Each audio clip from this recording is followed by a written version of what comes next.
you and I have known each other a long time, man. Yes. Which is really cool. And that makes the journey for me watching you so much sweeter for me. But you're not originally from Minneapolis, but you grew up here.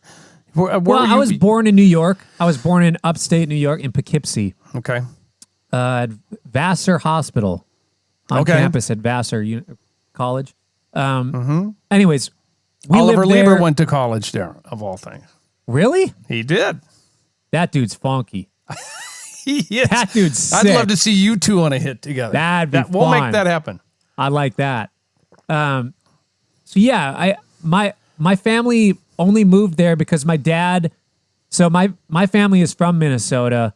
My dad worked for IBM for his entire career, but he was relocated to Poughkeepsie for a 5-year period, and that's when I happened to be born. Got it. So family was there because my dad had to relocate for his job for a few years. I was born there. We came back to Minneapolis, basically, but like before I started kindergarten. So once I started school, I mean, Minneapolis is home. I don't know a single person in Poughkeepsie. I have not been back since we left, and I couldn't name a single street or restaurant or the address we lived. So you're from Minneapolis? Yeah, I'm from Minneapolis. St. Paul? Yeah. I grew up in Fridley. Oh, you grew up for Fridley? Yes. Uh-huh. But Minneapolis, Twin Cities, as you know, it's all. Yep.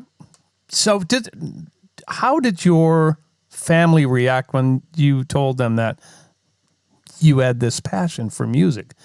Were they supportive? Super supportive. Now, I don't come from a family of musicians. I have an aunt who's a musician who like played in the church choir and stuff like that, played piano.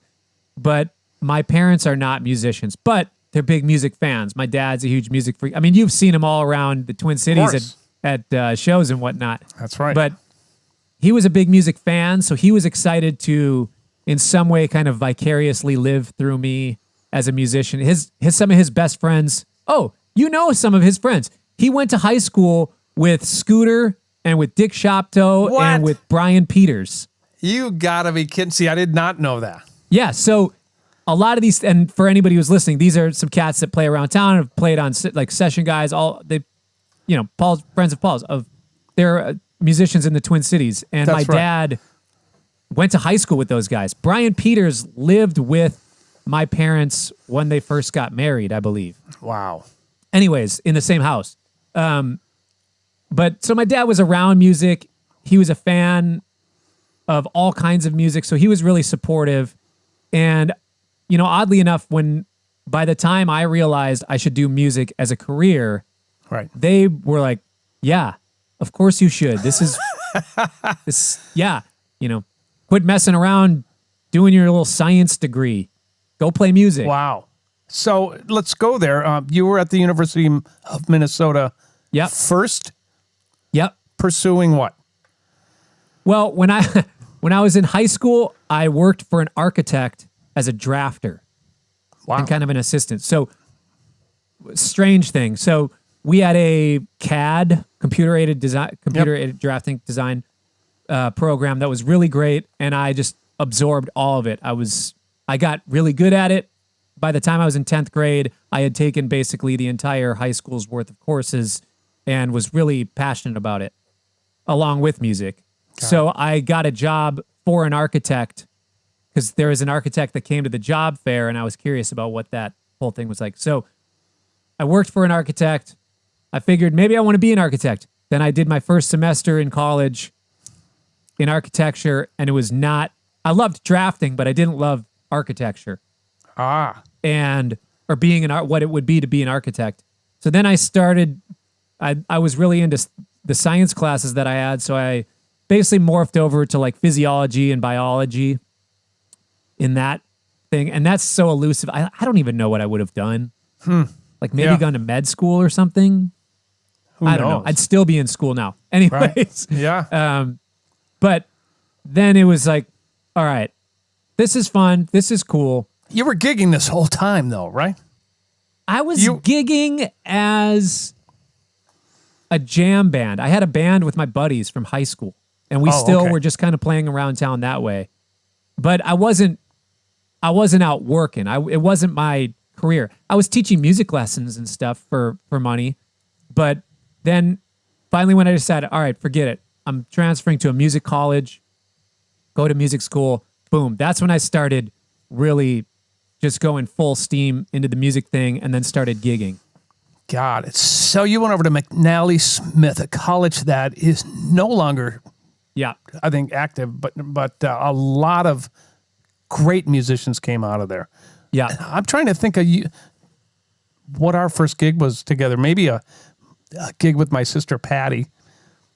I can't remember, to be honest with you. Either a Patty Peterson gig, Yeah.